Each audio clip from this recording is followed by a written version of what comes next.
Well, Nikki, it is Easter Experience Box Week. Okay. And one of the things that I know is going to be a challenge, or might feel a little overwhelming, is the whole Seder meal part. Yes. You were feeling that too? Yes. All right, so parents, we get to, and so we're just going to take a couple minutes, and I'm going to walk Nikki through what the Seder meal would look like, because she's going to be doing that as well at her house. So you want to know too, right? Yes. Okay. So in your box, there's this handout, and it's the simple Seder handout. The first 2 pages are pretty much background. Okay. So you're going to want to read through those, but this isn't something that you do like with the family that night. It just gives you the background and make sure that you have the supplies. So then starting on page 5, you'll see that it starts with the word ceremony. Okay. Now, one of the things to be aware of in this handout is that the dark black-headed headers, I guess you'd say, they let you know, hey, this is an important part of the meal, and so it'll kind of show you each section. So I'm just going to go quickly through each section so you can feel comfortable. Hopefully this is helpful for all of you as well. So you're going to start by kind of having your table set, and you want to prepare the Seder plate ahead of time. Okay. And you'll see everything that's supposed to be on there. Now, one of the things people get wigged out about is the haroset, but it's just supposed to be something sweet to kind of offset the bitterness of the parsley. Oh, Okay? So I at times have used applesauce because it kind of serves the same purpose. But if you want to be legit, go ahead and do the haroset, all right? So definitely have that in the center of your table. Another important thing to get ready for is you want to identify who's going to be, now in the Jewish tradition, they would call it the papa of the table. Now, you can use that as the oldest person in the room, if they're not offended by that. If it's mom, go ahead and do that. It's just somebody that would be an authority figure in the home. Okay? So they are going to be the ones who are going to be reading all of the yellow. So if it's yellow and italicized, that's what they're going to be reading. That's you. Yes, so today that would be Okay. me. Yes. So it starts here with the search for leaven, and then it'll say we are sinful. That's just what number 1 says. And then it will give you in the underline, you'll see throughout here, anything that's underlined is an activity. So initially you're going to start with everybody around the table and say, the action would be hold up a regular piece of bread and a piece of matzah. Now this is the matzah, and this is in your box. All it means is unleavened, meaning that there's no leaven to make it rise in there. So whatever the underlined action says to do, you're going to do. In this case, hold up a piece of matzah, hold up a piece of regular bread. Okay? And then you'll see that there's some questions that are given there. It starts off, how are these different? And then the explanation. Then you'll see that it's green. That's going to be the kid activity. So throughout this, you'll see that there's things that really do keep your kids engaged in the meal. So anytime you see a green, that's something that they're going to do. So to begin with, you would probably do this ahead of time. You would put some breadcrumbs throughout the house, and they'd go and sweep it up because they want to get their house ready for the Passover meal. Okay? And then it goes to the next black header, which is the candle blessing. We've given you a candle in your box, and this says, again, underline, the woman of the house lights the candle and says the blessing below. So just follow the directions. Again, do what it says. Take your candle out, have your matches ready, and they would go ahead and light that. So far, so easy. All right. Cup of sanctification. We are set apart as special. Now, this is where, again, it's underlined, so there's going to be a pouring of the grape juice into each person's cup. So you want to make sure that everybody has little cups with them. So then there's going to be something red, and then it'll tell you that they all should take a drink. Okay? So again, don't be overwhelmed. Just kind of walk yourself through it. And reading this ahead of time really does help. Then there's hand washing is the next header.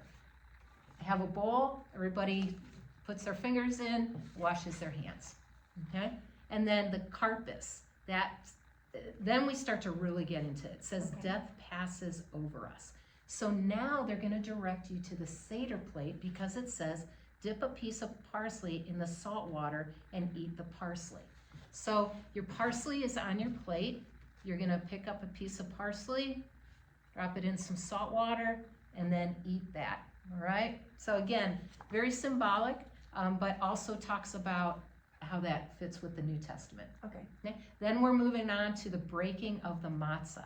So you got 3 pieces of matzah bread. This is super important, okay? 3 pieces of matzah, remove the middle piece and break it in half and wrap it in a napkin or towel and hide it in the house. So we got 3 pieces of matzah and you're gonna hold them up like this. Take out the centerpiece, break it in half, and then put that into the napkin that we've provided for you, wrap it up, and then you're actually gonna go and hide it in the house, okay? Why?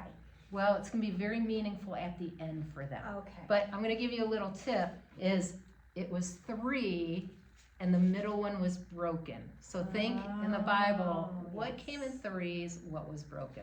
So hide it somewhere where, don't make this so hard that they can't find it, or else you're gonna be like, okay, here's all these hints. So be careful with that. So just follow it through. Then you're on to the 4 questions. Now this is a kid activity where you have the youngest child who can read, ask the 4 questions. After each question, so for example, why is this night different from all the other nights? And the first question, why is it on this night we eat only matzah? And then an adult will answer the question.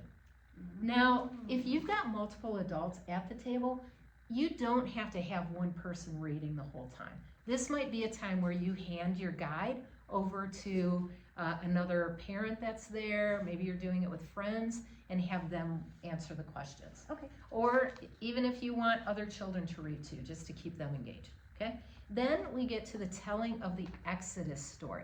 Now this is another really cool part of this because they say that you can go ahead and read it from the children's Bible, the Exodus story.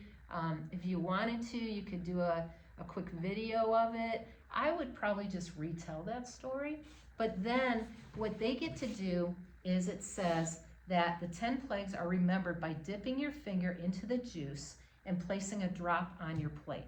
I would say each person has a napkin already. So what you're gonna do is read these plagues one by one. So we would say blood, and then your family would say blood, dip their finger into the grape juice, and then dip it onto their napkin. So at the end, they're gonna have a napkin with 10 dots on it. Okay. All right? So glad that it's written there, because honestly, I don't think I would have remembered all 10 plagues. Exactly. I don't think I could have pulled those off either. Again, this is a good thing with your kids because it gets them involved into it. It's pretty active anyway, but they all seem to like that part of it. And then we go to the Seder plate, and that's just a rehearsing of what all of these symbolize. And you'll see that they all go back to not only Egypt when the Israelites were slaves there, but also relate to Jesus. And so this is where that connection comes in, that kids start to see like, oh, that connects with this. And hopefully you'll see the light bulbs. But we just have to read this, right? Yep. Okay. You're just gonna read it and it'll say, hold up the bone. And then so you've got a bone. Oh, another thing, it'll say lamb bone. Hey, this is a Sam's Club like drumstick bone, so feel free to use it. All right. I was not invited to that lunch. There's not much left of it, as you can tell. Okay, then we move on because there's a couple different times where they're gonna drink that grape juice. So if you fill that grape juice up once, just tell them not to drink it all because they're gonna be drinking it 4 different times. Okay. That will be a challenge, especially if you have young boys, all right? So reinforce that. And then it says dinner, time to eat. We encourage you to have a meal, something your family likes, like a really fun family meal. Spaghetti. Yeah, spaghetti it is. So whatever you'd like to have, go ahead and have that ready. And then they have it where the aphocomen, Jesus' body. So now they're going to run and they're going to find that broken up matzah, okay? And then when they come back, it's going to say, Jesus said that he is the bread of life. In the middle piece of the matzah, Jesus was the one broken, buried, and brought back. And Jesus gave it to his disciples, saying it was his body broken for many. So it makes it really clear for them that that represents Jesus. Yeah. Right? And then we have another cup, Jesus' blood, the new covenant that they drink. And then you're at the last page. So the cup of praise, which is another drink that they're going to take. And then there's a blessing that's given at the end. Okay. So after going through that, realizing that you just have to kind of review it ahead of time. Any big questions you have about that? So what items do I have to have at home that aren't in the box? Great question. So on page 2, it has a list of everything. Okay. So let's review that real fast. You're going to need to get grape juice. Okay. Enough for your family to have a good sized cup. We've provided the matzah, the horseradish, the parsley. You need to have a hard-boiled egg to be put on the... Can you imagine the smell of that? Yes. If we would have put that in the box? For sure. The haroset, and again, if you want to use applesauce, all good. A small dish of salt water. Okay. Your bone, candle we've given you, matches you'll need. Your Seder plate. We've given you one napkin. You're going to want to set the table and everyone have a napkin Okay. as well. Okay, and then bowl with water to wash their hands. And in a traditional Passover meal, they wouldn't be sitting at a table. They actually would be sitting on the ground. Oh. So it says on there to have a couch or pillows. I see. That might be more challenging than just sitting at the table together. Okay. Another thing is, I know there were more things after the dinner. If you wanted to save your dinner till the end, that would be fine. That might be easier to do it that way. Okay. But yeah, everything should be right here. And please, if you have any questions, I'm available. Just reach out. Hopefully you'll look at this early enough in the week so that if there are questions, you'll get onto it right away. And also, it really does seem pretty easy. It is. A little intimidating at first, but once you get into it, it's actually not too bad. I can do it. All right. Excellent. And we know you can do it too, guys. Can't wait to hear about it.